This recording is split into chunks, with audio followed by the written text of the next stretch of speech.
Welcome to the Sports Scouting Report podcast with Lee Brecheen.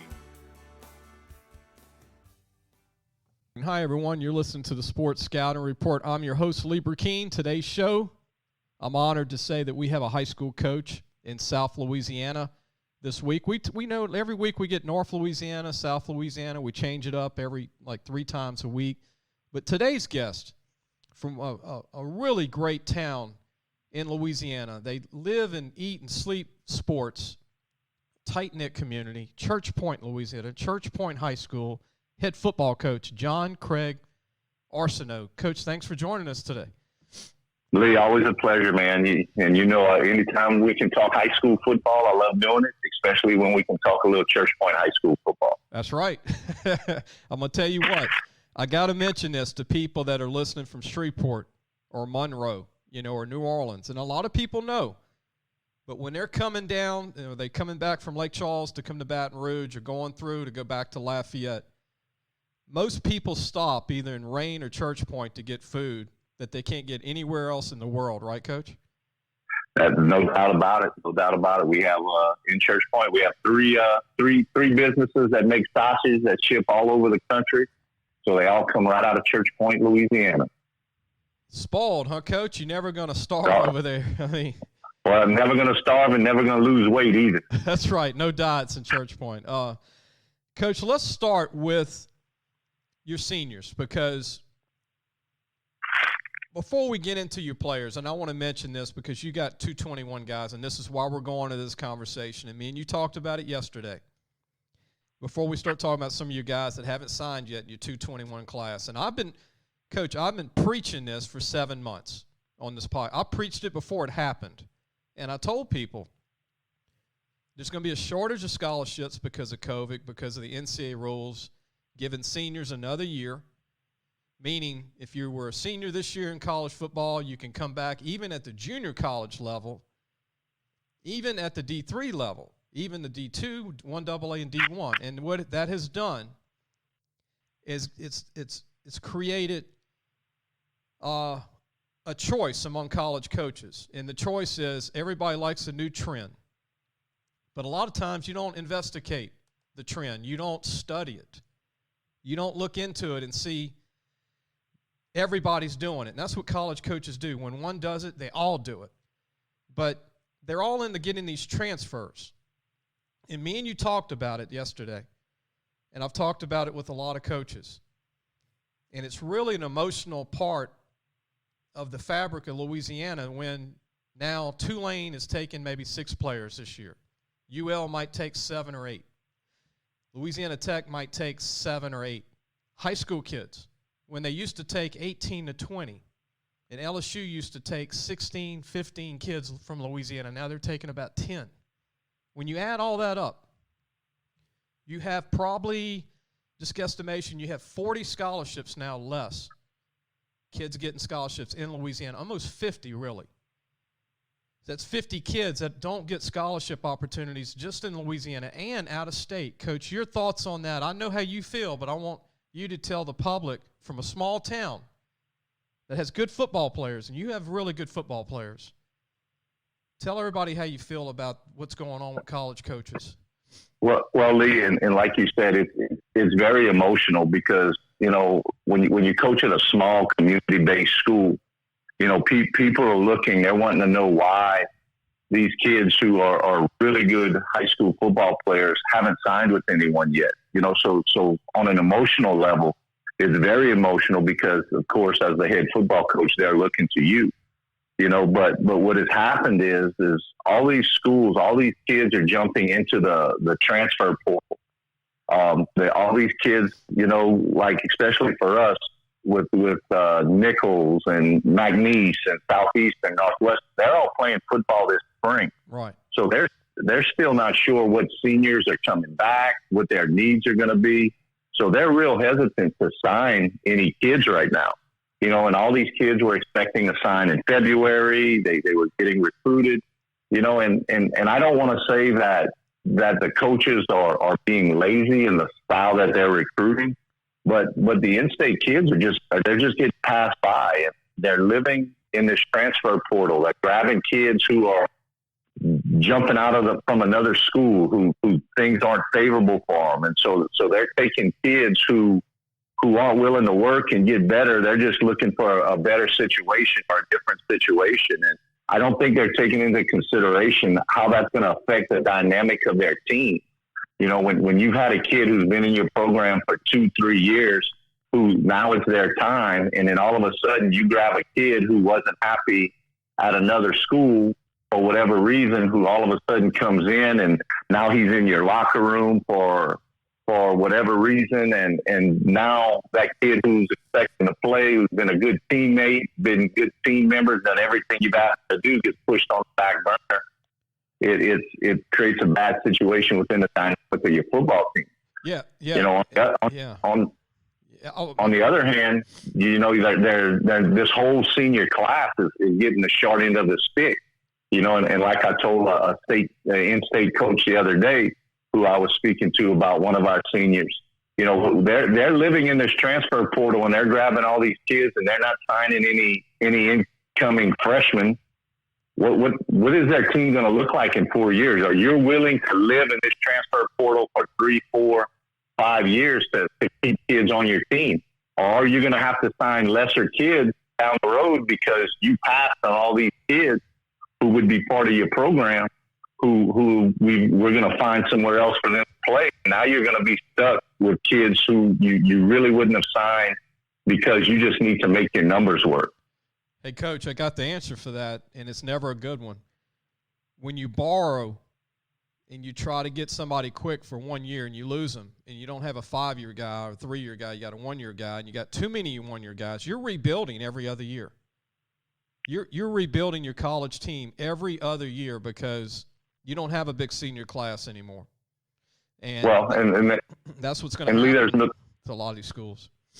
Yeah, there's no doubt about it, you know, but, you know, like let's take Joe Burrow. When Joe Burrow jumped in the transfer portal as a graduate and came to LSU, it made it sexy. You know, it's like going to the casino. All these schools think they can hit the jackpot now by grabbing kids out of the transfer portal.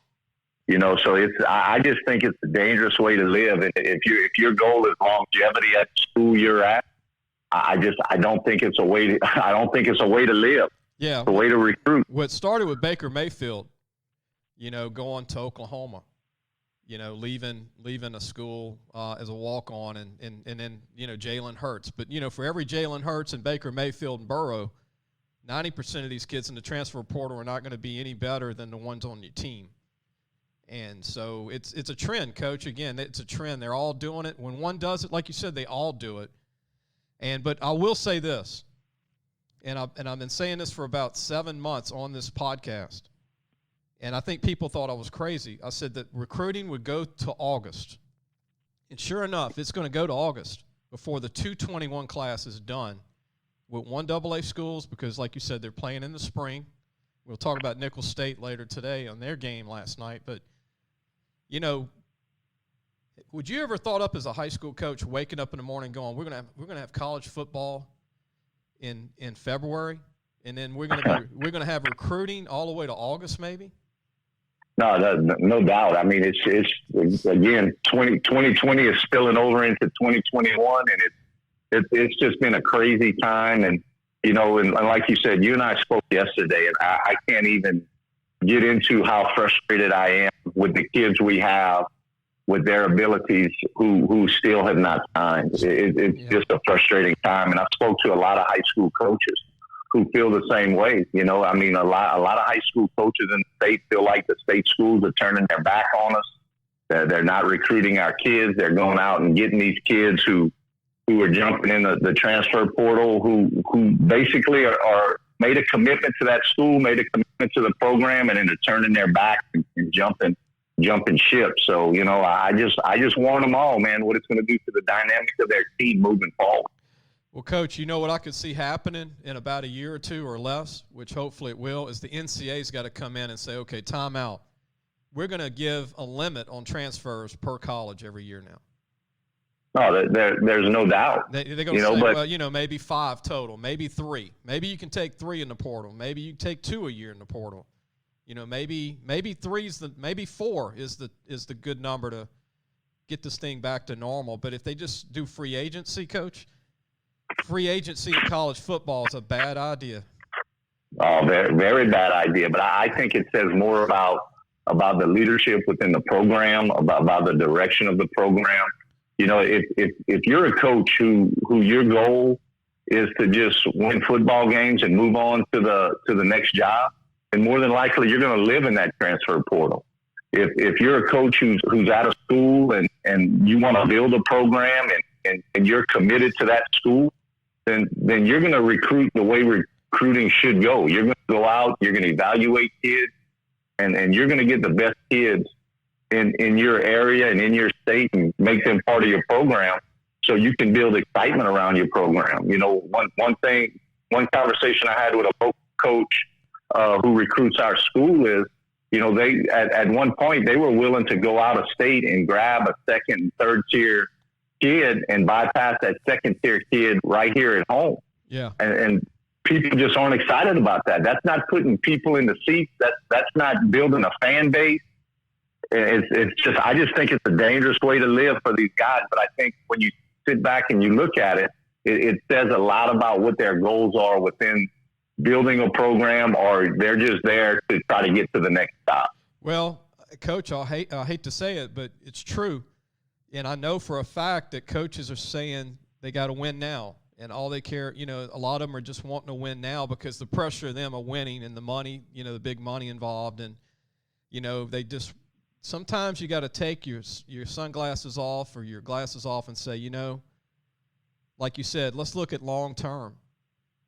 You know, let's do it right. Let's evaluate the high school kids properly, and if you do that, you're going to be okay. If you do a good job evaluating high school kids, and you know this, Coach, there's plenty of players in Louisiana for any college in the state. Plenty. No doubt. No doubt. If all they got to do is take 15 a year. That was going back to 2019, before all this started. Louisiana Tech and, you know, Tulane and all these other schools were taking about 15 kids to 18 kids a year from Louisiana. And you just evaluate the right players. And another thing I always say is that high school coaches teach fundamentals more. College coaches give out more playbooks. You know, so but hey, but on the 1AA end, they still teach more fundamentals. Don't you agree with that? The bigger the school, the less fundamental teaching, I think, now. No doubt. Listen, I had a great conversation with Coach Aranda when he was at LSU. He was the recruiter for our school. And, you know, that was the one thing we talked about, is that he talked about he knows if he recruits certain kids from certain areas, that when he brings them in, there's more fundamentals that are going to have to be taught, and they're going to have to teach more football to those kids. But when he recruits Louisiana kids, he knows those kids are going to come in fundamentally sound. They're going to understand the game. Most of the time, they're going to have a real high football IQ, and it's a thing that they took into consideration when they recruit kids from outside the area. Coach, he took a kid this year. I got to mention how much of a genius he is, and I don't mean to slight LSU. I'm just saying a fact. East St. John High School. You know about East St. John High School in LaPlace. Absolutely. The players that have come out of there. Lewis Lips and, you know, Ryan Perilou and Kirsten Pittman and Vegas Franklin and Miami, and, you know, A.J. Dewey came out of that area, you know, with the Dolphins, LSU. I mean, you can go on and on and on. Great players coming out of East. Roydell Williams to Tulane. But they had a linebacker this year, Coach, at East St. John. He was a 2-star, and I don't get in that star system. I know you don't. And this kid's 6'1", 240, runs a 4.6 and played running back and ran with vengeance. I mean, he was tough and he could read. He could read the play before the snap. As a linebacker, he can go sideline to sideline. To me, he was a national recruit. You know where he signs? Baylor. Dave Aranda comes over here and gets him from Baylor. And you know he's going to be a big-time linebacker for Aranda at Baylor, because he saw in the kid what he needed to see. He didn't need to see rankings. He saw what he needed to see. And that's the same thing I saw with the kid. We're going to take a break, Coach. When we come back, I want you to talk about your seniors that you're still trying to find homes for. And this show hopefully will help you with some of your guys. And I know one of your kids, Tony Gibson, and I agree, he's one of the best D tackles in the state of Louisiana. I wrote about it in the magazine. I'm a huge fan of Tony Gibson, but he's got a chance to go to a junior college and come out and be recruited by every Power 5 school in the country in a year or two. You're listening to the Sports Scouting Report. Our guest is John Craig Arceneaux from Church Point High School, the head football coach. We'll be right back. Listen, whatever you're driving right now, Tommy Harvey wants it. Bring it in to Harvey Subaru, Lexus of Shreveport, Bossier City, or John Harvey Toyota. They're paying big bucks for all trades right now. They'll cut you a check right there. Tell them Lee sent you. Welcome back. You're listening to Sports Scouting Report. I'm Lee Brecheen, your host, and our guest is John Craig Arceneaux, a great guy. Loves his players. Great community there in Church Point, Louisiana, Church Point High School. Very competitive. Coach, your senior group did a lot the last 3 years, and you had one of the best defensive lines. We'll talk about your young D lineman in another segment today, but let's start with your senior, Tony Gibson. We're talking about a kid 6 foot tall and some change, 290 pounds of muscle, has the feet of a linebacker, can run laterally like he's a safety, brings it every play, a super talented player. And I think right now, I introduced you to this junior college coach, Ken Karcher from East Central Mississippi Junior College, and I know Coach Mays over there, who's now the D coordinator, I know they love him, so there's a good chance Tony might end up over there, right, Coach? Yeah, no doubt. And, I mean, if we want to talk about measurables, we're talking about a kid who's 6 foot, 305, who, of course, as soon as you talk to college coaches, they talk about he's only 6 foot tall, so that again, a measurable that I just shake my head at. But Tony's a 2-time powerlifting state champ in his weight class. He's a 2-time state runner-up in his weight class in wrestling. He's a kid who wrestled for the first time as a freshman, got on the podium. I think he finished 4th or 5th as a freshman and has been the state runner-up the last 2 years now. He was probably going to be the state champion in wrestling this year, and he definitely was going to win his weight class in powerlifting this year, but second round of the playoffs, he tore his labrum in his shoulder. So he's opted to bypass those 2 sports, go ahead and have surgery to make sure that he's ready when somebody's willing to give him a shot, that he's going to be ready to go into their fall camp. But he's a kid who runs sub-5 in the 40. You talked about his lateral speed. He does a great job playing up and down the line of scrimmage. And he is just a super strong kid. He's academically, he's very strong. He's 24 on his ACT, 3.8 GPA, leader, captain of our football team. With all this COVID stuff this year, we had 2 kids who we were counting on to start on the offensive line for us, who, with the whole COVID situation, bailed on us. And Tony stepped up and said, "Coach, I'll play tackle." He said, "I'll play both ways." And so when a kid who's 305 pounds is willing to play both sides of the football for you, I think that speaks about his character. And, I mean, he is just a high motor kid. He can get after the quarterback. He's a great run stopper. We're a 3-4 football team. He played nose for us. And, I mean, listen, he is a true 2-gap football player. He can hold the middle. He's a kid who's been double teamed his whole high school career. So he really knows how to fit the double team. And the one thing nobody can do against him is throw the screen game, because he just has a knack for sniffing out the screen and getting all over it. I can tell you there's been a couple people in the playoffs who tried to throw the little tunnel screens against. Yeah. And I really felt sorry for their wide receivers, because as soon as they threw it, we knew what was coming, and they didn't throw it again. Hey, Coach, I saw that on film. And look, I'm not blowing smoke because you're the guest.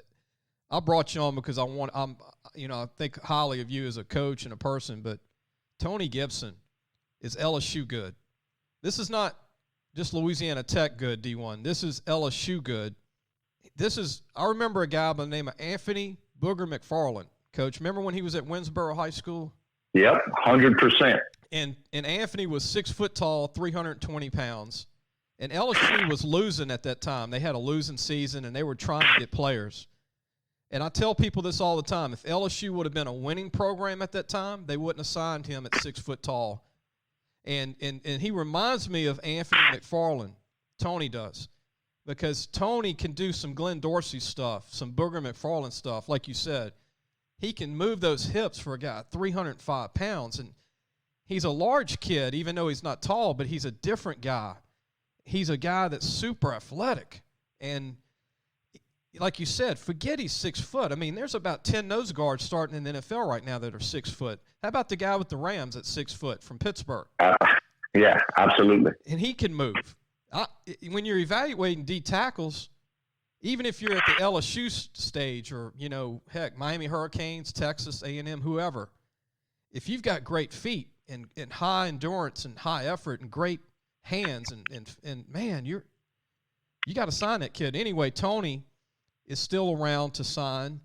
And then you have a Mike linebacker who could be a fullback if needed, Dylan Stelly, who's a tough-nosed kid for you that can run in the low 4.8s, maybe even 4.79. He's faster than that, Lee. Yeah, I mean, but I'm talking about hand time. But on the field, he looks 4.5. Right. And he's 6 foot tall and weighs way over 200 pounds. But here's a guy that's a no-brainer 1AA D2 kid. And I told you about Evangel College the other day with Coach Chuck over there at Evangel in Missouri. Hopefully we can get something for Dylan there. But what a big-time player Dylan is. Talk about Dylan Stelly, Coach, your guy, Dylan. Well, Dylan started for us as a weak side outside linebacker as a sophomore. And, again, super athletic kid. He was our third-team quarterback as a sophomore. So, he was preparing himself on both sides of the football. He was a first-team all-district player as a sophomore at weak side linebacker. So moving into his junior year, we were going to leave him at outside linebacker, and I was going to try to play him at quarterback because I really liked his athletic ability. We could use him as a fourth running back in our offense because we're a wing T school. He threw the ball well enough to do what we asked him to do. And so he was going to be the starter at outside linebacker and quarterback. Well, in the scrimmage, he takes a hit and injures his right shoulder. So we send him in for an eval, and the doctor said structurally everything's good, but suggested we put him in a shoulder harness to play. Well, at that point, it's his throwing arm. We put him in a shoulder harness. He's really going to be limited. So I went to the defensive coaching staff, and I said, what do you guys think? Since he's not going to be the quarterback, we play him inside. Well, week 2, we move him inside, and he showed how poor a job we did of evaluating talent because he is a true inside linebacker. He ended up being the MVP of our district his junior year. And so this year, we knew he was going to be our starting quarterback as a senior. And so I went to Dylan, and I sat down with him. He said, Coach, I can do both. He says, I will play both. He said, I will play inside. I will play quarterback. He goes, I understand people are going to run the football. He goes, I get it. He goes, it's my senior year. I will do whatever I got to do to help this team win. Well, Dylan in the playoff played 473 snaps. Oh, man. Through the 4 rounds of playoff. The only time he was also our punter. The only time he came off the field was if we were returning a punt or returning a kickoff. Other than that, he was on the football field. So the kid is a football player, and I'm happy the sports writers recognize him as an all-state football player. He's been on all the all-state teams and all the accolades. But the bottom line is the kid is a football player, and he just makes plays. He's a heavy hitter. When he hits guys, they move backwards. He's right at about 215, 220 pounds. Super strong in the weight room. Again, he's on our powerlifting team. He'll have a shot here in the next couple of weeks to win the state championship in his weight class and powerlifting. And he and Tony are just 2 great kids who do everything that's asked of them. Getting back to Tony, I've told several coaches that, Tony's the type of kid who he's going to try to win every day in the weight room. He's going to try to win every day at practice. He's going to try to win every day when you're conditioning. And Dylan is that same type of kid, so hopefully some of these state schools, man, will jump on board because, again, when you evaluate those 2 kids and you look at their senior tape, which you don't see in their senior film, is that these kids are playing both sides of the football. Right.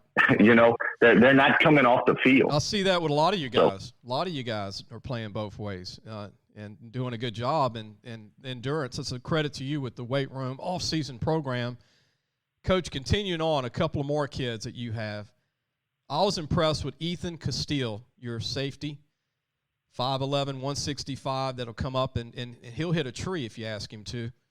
And he's number 22. What a great hitter. What a tough kid. He reads everything, but he could play D2 football because he can run and he's tough. No, there's no doubt about it, Lee. Ethan's been a starter since his sophomore year. He's a kid who's fearless. You said it right. I mean, he's willing to get downhill. He's willing to throw his body in there and make tackles. He does a good job in the pass game, but he's really strong in getting down into his run fit, getting into the box and making plays. He scored 2 or 3 touchdowns at the beginning of the year, defensive touchdowns. I think he had 2 pick sixes. I think in the first game of the year, he made a hit on an option play. Ball's on the ground. He jumped up, scooped it up, ran it in. So he's a kid who's played a lot of high school football, who has a nose for the football and has a nose for making plays. I want to mention one other player, and me and you talked about him. I asked you about him because I saw him on film and saw him in full game. But you run the ball 99% of the time. Y'all do it so good because y'all run an offense a lot of people don't study for, like you told me the other day. But, Nate, talk about your senior receiver. You got a kid 6'3", 190 pounds that looks the part. He's not fully blossomed yet. He's so green to the position. But if given an opportunity, he can end up being a big-time receiver for a college. Talk about your senior receiver. Yeah, Khalip Edwards is a kid who we tried to get out for football. He was a basketball kid. Through all the COVID stuff, it really hurt him because he had committed to us that he was going to come out, try to give it a shot his senior year. So, with all the COVID stuff, we didn't get a spring. We got shut down early when the LHSA gave us the green light to start because we had a positive case that shut us down for 3 weeks. So we didn't get to spend a whole lot of time with him route running and teaching small things. But he's a kid who's super explosive. He can jump and go get the ball. And I think he scored 7 touchdowns this year for a team that really doesn't throw the football a whole lot. But there's a lot of upside to him football wise. Another kid who we're kind of leaving out in the mix for us right now is Gavin Richard, a kid who played running back for us. I was going to ask you next about it. So Gavin's a kid who's rushed for over 3,000 yards in his high school career. I think he's starting to get some interest. I think Lyon College up in Arkansas really sees the value of him because he's a kid who can do everything. He's willing to block in the pass game. He can catch the football. He can make guys miss. He can run away from guys. So we've had some really good seniors this year, and again, it goes back to that recruiting thing. It's just disappointing not to see those schools coming around. Coach, let me mention this. Yesterday, when people hear this show, it's going to be on Monday, but the NCAA just came out yesterday and said that the dead period will be extended through May 31st, which is tough on college coaches. All right, so a coach cannot come to your campus. A kid cannot go to a college campus and meet with a coach through May 31st. Is that crazy? I think the NCAA is just dropping the ball on this whole deal. And this senior class is, again, I'm going to say it, they're going to get left holding the bag, man. They're getting the short end of the stick on all this recruiting stuff. Coach, this hurts 222 kids. So we're going into June. And then they say that in June, hopefully they say by April 15th, hopefully there'll be in-person contact again. But heck, when you look at losing March and April and May, those are the evaluation spring months a college coach has. Well, hats off to the NCAA. We've already left one class in a bind. Let's leave 2 classes in a bind. Let's double down, man. Let's put put more chips on the table and see what happens. So that means, Coach, that means as of yesterday, and this is for all parents listening and all coaches, and it's not like I got this from outer space. You can get it on the internet. I just want to bring it to everybody's attention. But every year, you know this as a high school coach, that March, April, May are the months that coaches can come to town and visit with you and pull transcripts and meet the kids. 2 years in a row, that won't happen. So that's as of yesterday. That won't happen. Coaches they're not supposed to come to high school campuses, but so after May 31st, I guess June 1st, that's the camp time. So then they have their camp. So I guess the last thing to hope for is for the 222 kids is that the camps can go on at these colleges in June. If that doesn't happen, then that means July starts and football practice starts for the colleges. That means none of that could happen too. So we might go 2 years in a row without camps at the colleges, which is the first time in 100 years. I hope that doesn't happen, Coach. I hope they at least have these camps at the colleges. Well, I agree, Lee, and the NCAA is just not seeing the big picture right now. The bind they're putting these kids in, they're putting them behind the 8 ball and making it very difficult recruiting-wise. And, if colleges aren't going to be able to start recruiting till we get till August and try to see kids, what's going to happen is a lot of these college coaches are going to have to put their evaluation of players on the back of some of these GAs, these guys who don't have a whole bunch of coaching experience. And, so it's the evaluation of kids is not going to be being done by the most experienced guys on those coaching staff. And they turned to them this year. They got a lot of kids, I call them kids, but young adults that are 22, 21 that are actually calling high school kids right now to help them. And I'll talk about that later in the show. Coach, we're going to take a break. When we come back, I want to talk about your juniors. You got a heck of a junior group coming back from this great season you had in 220. I'm going to talk about the Nicholls State blowout. They scored 87 points in a football game, Coach. It's not a basketball score, but Nicholls State beat Lincoln College, which is an NAIA program, 87-3. Wow. And then we're going to talk about some recruits that I interviewed this week for the listening audience, some of the top recruits for the 222 class. I'll share that with also Coach and the listening audience. We'll be right back. Looking for a used car?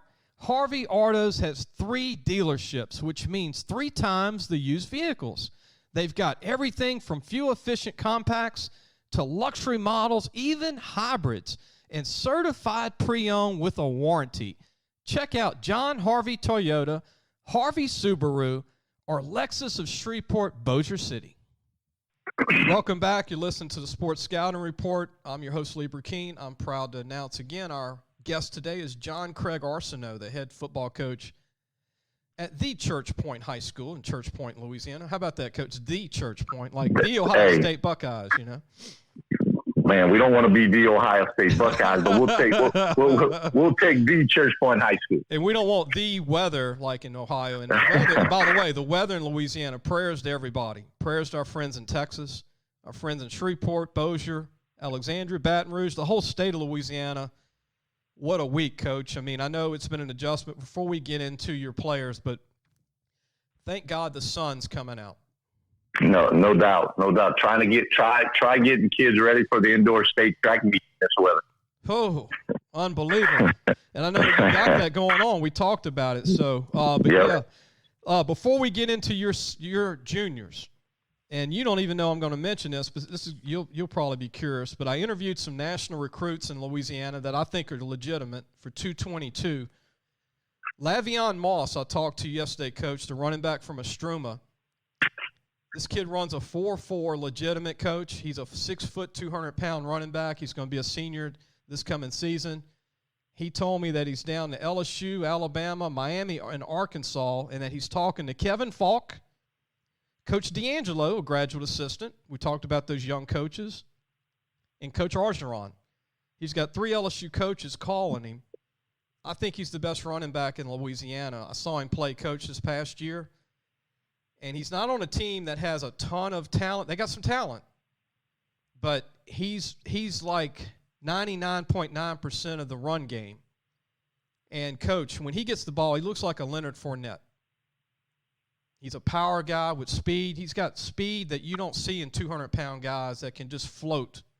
And then he's tough. He'll run over you, which I like. I know you like that, being a run coach. You like those guys that'll run over you, and they can run 4.4. And then I talked to one of the top linebackers in the state for this coming year, Khalip Edwards from West St. John High School. He's been talking to LSU coaches. He's one of the top 3 linebackers in the state. Coach, he's 6'1.5", 230, runs a 4.59 40, benches 350.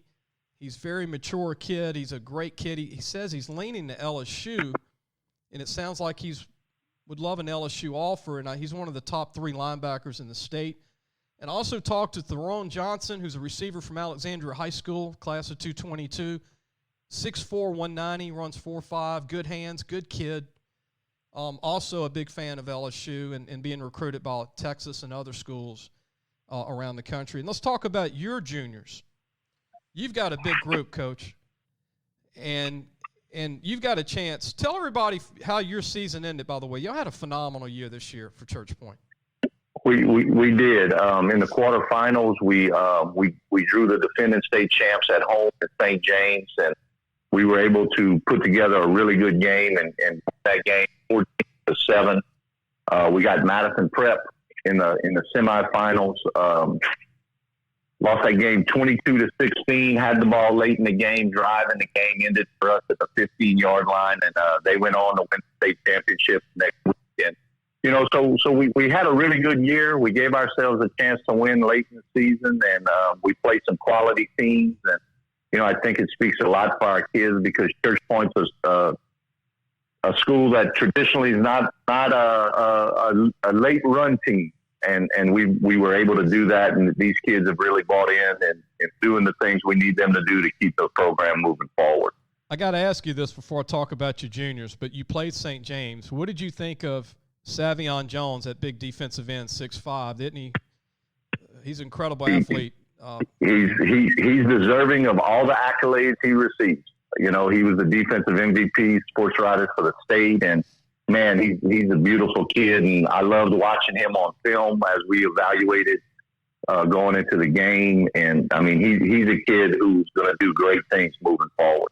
And then Chaz Preston, their junior receiver DB, was one of the top 3 recruits for this year. You had to play some of the most – you took on 2 of the most talented teams in the state, Madison Prep and St. James. No doubt. Yeah, no doubt. Athletes all over the field on both sides of the football, and you know, and our kids were up to the challenge. You know, I mean, those kids are getting all the recognition and recruiting and doing all those things. We were able to hold Shaz Preston 1 catch for 7 yards, and the next week the kid from Madison Prep who was going to Memphis, he had 2 catches. You know, one of them was for a touchdown, but you know, we've done some really good things. Our defense did a great job in the playoffs of giving us a chance to win. And we were able to hold on to the football, play ball control. We held the ball for 34 minutes in the St. James game, which gave us a chance to kind of frustrate them offensively. And, you know, and that's the thing. When you're a small community-based school, it's hard to get recognition for your kids. And, you know, our kids did it on the field, so hats off to them. Yeah, Tyrell Raby was that kid that signed with Memphis. That's it. And you played against their quarterback, Chris, who's a junior D1 quarterback. And then St. James had about 14 college prospects when you faced St. James, and y'all beat St. James. Incredible. Coach Valdez does a good job, and I know that you respect he does a great job. And I'm going to tell you this, a kid that doesn't get a whole lot of respect who I think is one of the best high school football players we've ever lined up and played against at Church Point is Caleb Brown, their linebacker. Yeah, he's good. And isn't he tough? Yeah. He can read. That kid can read. Oh man, listen. We had Devin White come to Church Point in the playoffs. We played Patrick Queen when they were in our district, and this kid's every bit as good as those kids. But again, it goes back to the measurables. They say he's too short. Right. And look, I know Robert Valdez. He went to Southern University, played at Southern. I know he's going to try and get him over there because he can talk coach into taking some of his kids that are players. Because Robert doesn't blow smoke, and like you said, those kids need to play ball. I mean, they need to find a home for those guys.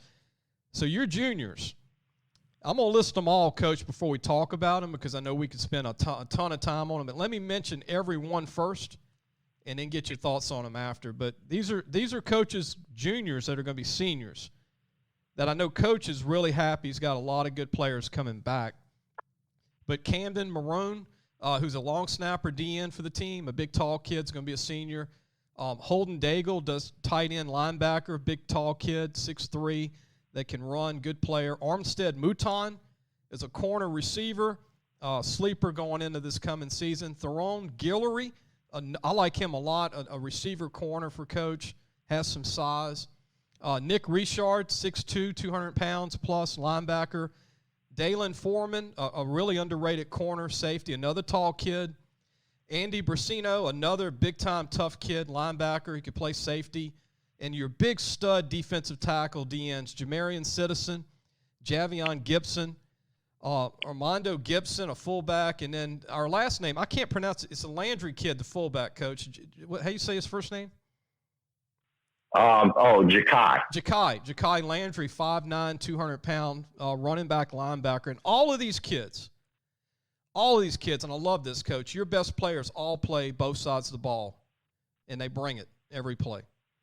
No doubt. And that's one thing we preach is, toughness. You got to be out there. You got to be willing to be a team player and willing to do what the team needs you to do for us to win football games. Because at the end of the day, that's what it's all about. And, we talk about a lot about teaching life skills and being able to handle adversity in life and being able to the lessons we learn team sport to make us better people, better fathers, better husbands, better employees, better bosses.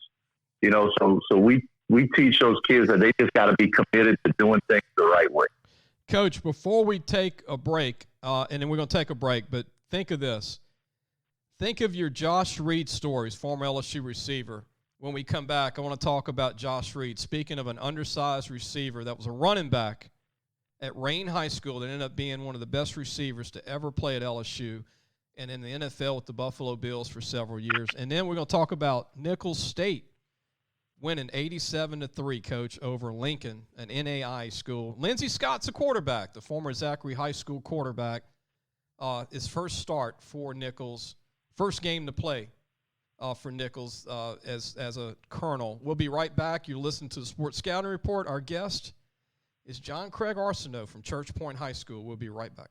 So, hey, guys, just wanted to take a minute to tell you about Harvey Autos. If you need a new or used car, there's 3 great dealerships right here worth checking out. John Harvey Toyota, Harvey Subaru, and Lexus of Shreveport, Bossier City. Low prices, honest people. Tell them Lee sent you. Welcome back. You listen to the Sports Scouting Report. I hope you're enjoying the show. I know I am, having Coach on. Man, we're talking about all kind of stuff today. We talked about, the NCAA dead period. We talked about his seniors, his juniors, which we don't have time. We could spend an hour on these juniors. And then, Coach, your thoughts on Josh Reed, who played at Rayne and went from a running back to receiver at LSU. What's your thoughts on Josh Reed? Because here's a guy that was under, maybe not even 5'10", maybe, 190, 185 pounds in high school, and he was phenomenal. And if it was, me and you talked about this, in today's world, Josh Reed probably wouldn't get a D1 scholarship. No, there's no doubt about it. I was a young coordinator at that time, and I knew I had one job on Friday night. Make sure Josh Reed touched the football. He bought me some time to kind of try to figure out how to be a coordinator. But no, you're right, Josh. Josh was a kid who was 5'9.5", 5'10", maybe 4'6", 4'6'5", 4'7" in the 40. Probably 190, 195 pounds. But in today's recruiting world, with the way people are doing things, Josh is a kid who probably would get passed by. And it's just proof to me that if these college coaches don't get back to doing things the way they used to do them, there's a lot of quality kids who get left behind. But, you know, Josh was a kid who he worked hard every day. He was a beast in the weight room. I had several conversations with Coach Moffitt while he was at LSU about how they just loved him in the weight room. He worked and got after it every day. And, you know, Josh was a baseball player. He was a basketball player. He was a kid who did everything.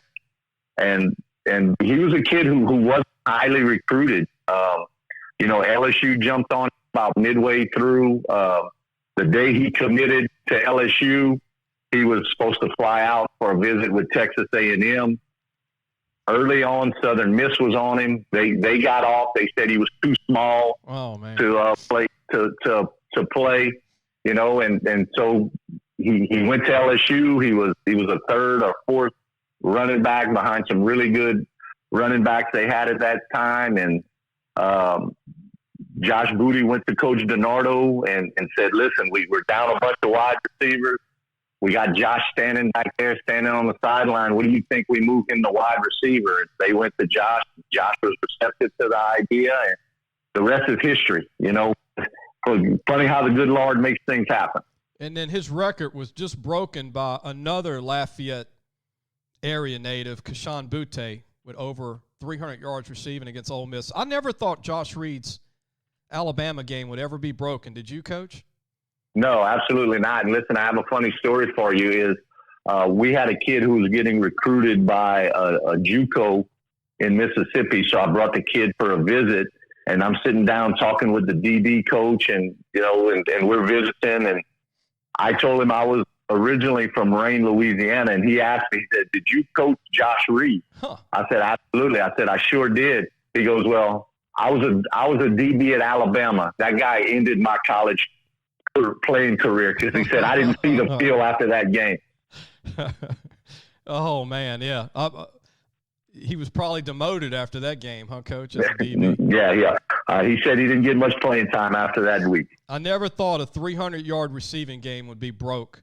And then hats off to a true freshman, Kashawn Butte from Westgate High School, who made it happen in the rain, Coach, this year against Ole Miss, in the rain. Yeah. I never had the pleasure of watching Kashawn on film in any football game, but I did see him at several track meets, and man, can that kid run. He can run, and he's tough. That's a great combo to be a receiver, tough and can run. Coach, switching our talk to Nicholls State, I want to say this about Coach Rebote. If there's anybody working the transfer portal and doing something that's right, it's him, because every transfer he gets is from Louisiana. So he takes Louisiana guys mostly as his transfers. And the whole team is almost from Louisiana now. I'd say 85, maybe 90%. And they had their first game. It's really hard to put my head around this, but they've had their first game, and they beat Lincoln University 87-3. Coach, 87 points. And Coach, there are teams that aren't going to score 87 points this spring. Right, as a conference. So the Southland Conference, they're going to play – some teams are playing 7 games, Coach, because this was a non-conference game they decided to play. So there'll be a 6-game Southland Conference schedule. And by the way, there's still open dates. So this is going to go on for the next 2.5 months. And then they'll have a championship game, subdivision D1 1AA championship game. You know, we'll have a championship game in about 3 months, which is crazy. For 1AA football, but their whole team is basically Louisiana transfers or high school signees. And they got a guy there, Coach, that I bragged about when he was in high school at De La Salle in New Orleans, Julian Gums, their running back. And it reminds me a lot of your running backs from your school at Church Point. He's 5'10", Coach, 220 when he came out. He was a quarterback, but he ran the ball for Coach Manali. He ran for 5,000 yards in high school. Nobody wanted him. He ran a 4.5, bench 400 pounds. And he looked like Darrell Williams to me from LSU, played at John Ehret, now with the Kansas City Chiefs. But nobody wanted him, but Tim Rebote took him, and now he's a pro prospect. He's 230 pounds, 5'10", runs a 4.5 40, benches almost 500 pounds. And last night, he ran the ball just 10 times. They didn't need him much. He had a touchdown, but he had over 1,500 yards rushing as a sophomore. But that's another from what we're talking about. Another great example, Coach, is this kid Julian Gums. Again, coaches, they're just caught up in all these measurables. They're caught up in evaluating kids who go to these little one-day camps, and they run 40 and they vertical jump and they do a shuttle run, and that makes them a football player. We're getting away in recruiting from recruiting kids who are football players. We're recruiting kids based on their numbers, and you know, thank God they didn't do things like that back when John Randall was in the NFL or Sam Hill. Those guys probably wouldn't even get recruited today. Right. Bob Greasy probably wouldn't have got a scholarship to Purdue, and you know, Tommy Hodson, I don't know if he would have went to LSU running a 4.89 as a quarterback, which is really a good time still to this day, I think, for a quarterback. But now they want you running 4.5, 4.6 as a quarterback. But yeah, it's just crazy. But by the way, Tommy Hodson, Coach, did you know that when he came out of Central Lafourche that he was offered by Stanford in basketball? Did not know that. So he was a top 100 basketball recruit. A lot of people don't realize that, but he had a great career at LSU. He's a great athlete, but he wasn't a 4 or 5 guy, you know, like that. And to me, you know this, Coach, every quarterback's different, and every offense has different needs. And if you need a dual threat quarterback, then yeah, go after a guy that runs a 4 or 5. But if you don't need a dual threat, and I love balanced offenses in college. And you don't need a quarterback he just needs to be good in the pocket, right? Just have good feet in the pocket. Be good game managers. We're getting away from quarterbacks who are good game managers, who don't put your defense in bad situations and do enough to help you win football games. Joe Burrow is a great example. The Heisman Trophy winner from Ohio State was third team for Urban Meyer. Urban Meyer's going to have to live with that for the rest of his life, huh, Coach? The Heisman Trophy winner was third team for him. Because the other guys could run 4 or 5 and they were more athletic. And then this guy goes to LSU and his run average when he ran the ball was like 14 yards a run. But yet he was only about a 4.79, 40, maybe 4.8. And the first pick of the draft goes back to what me and Coach are saying today. Evaluate the heart and the ability, but overlook what you see in a camp maybe. But like you said, a camp could be a bad 40 time, but in a game, domination. Football player. Absolutely. You know, again, I think we're just getting caught up in too many measurables, you know, and with the intangible things, the ability for the kid to work every day, the character of the kid, the ability of them to just be a football player is getting lost in today's recruiting cycle.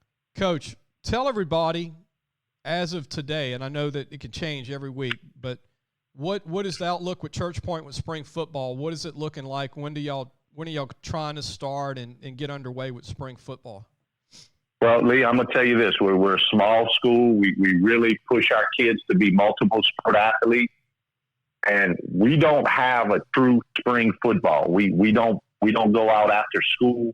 We use the 50 minutes we have in our athletic period, the last 2 weeks of school, to go back and reteach the things that we think we need to be taught to try to get our young kids caught up. And we handle everything in the summertime because the majority of our kids are multi-sport athletes, and they're just tired, their bodies are tired. So we use it more for teaching small skills. We haven't played a spring football game in over 20 years. Wow.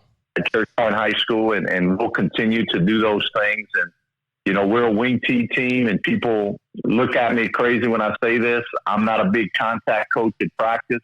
We only go full gear 1 day a week. Wow.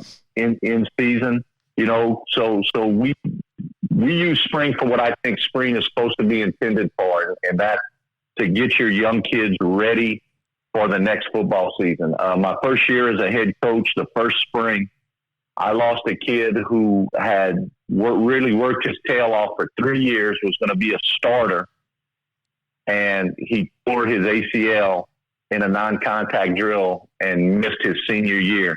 And it was just so hard to sit across the desk and have that conversation with the kid and his dad that he was not going to get to play his senior year.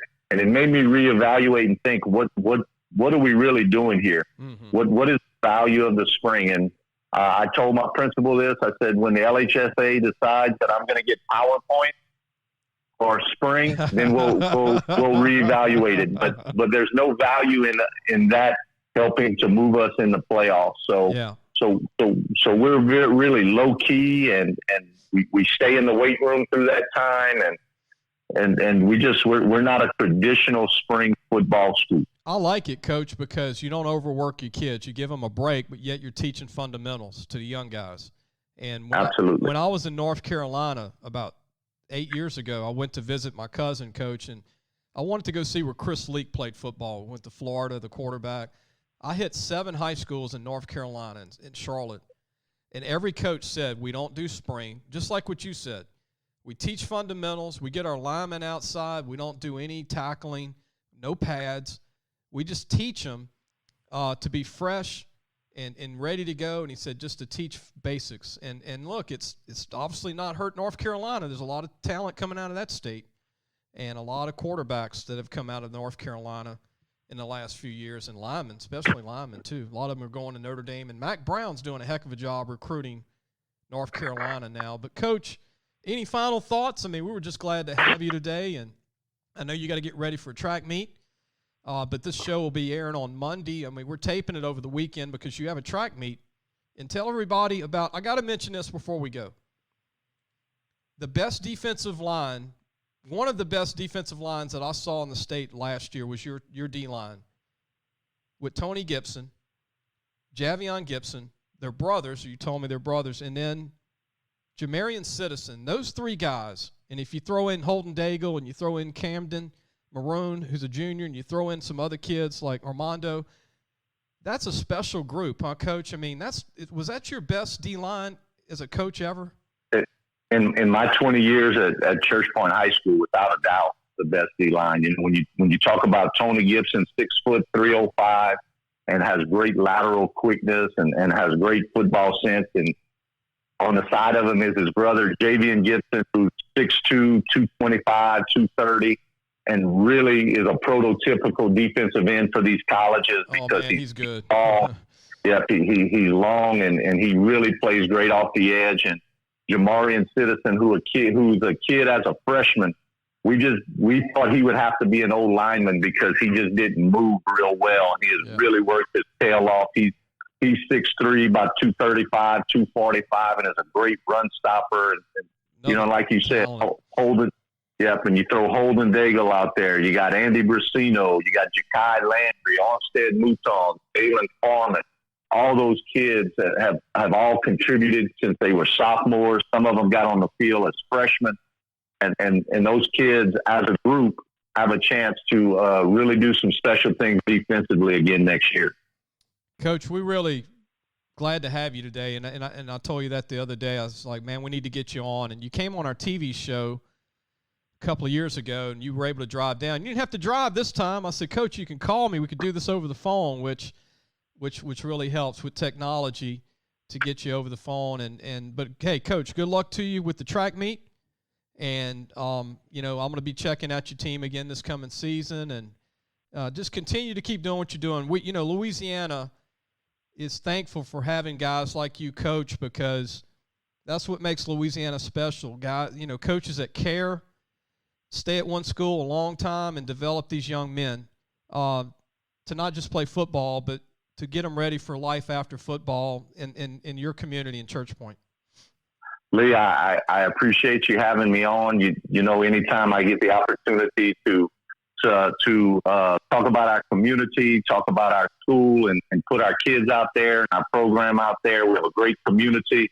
We have a great school. We're a little community-based school, and anytime we can promote it, I always want to jump on board and do it, and I appreciate it.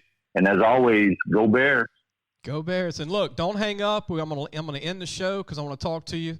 Don't hang up. Everybody go to lafootballmagazine.com. We did a story this week, Jace Lejeune did, on Silliman High School, which is an MAIS school in Clinton, Louisiana. We're talking about their players, and also we talk about Assumption High School and one of their sleepers at Assumption High School. They do a great job there. And so we've got other stories every week on our website. Hope everybody has a great Monday. We'll see you on Wednesday.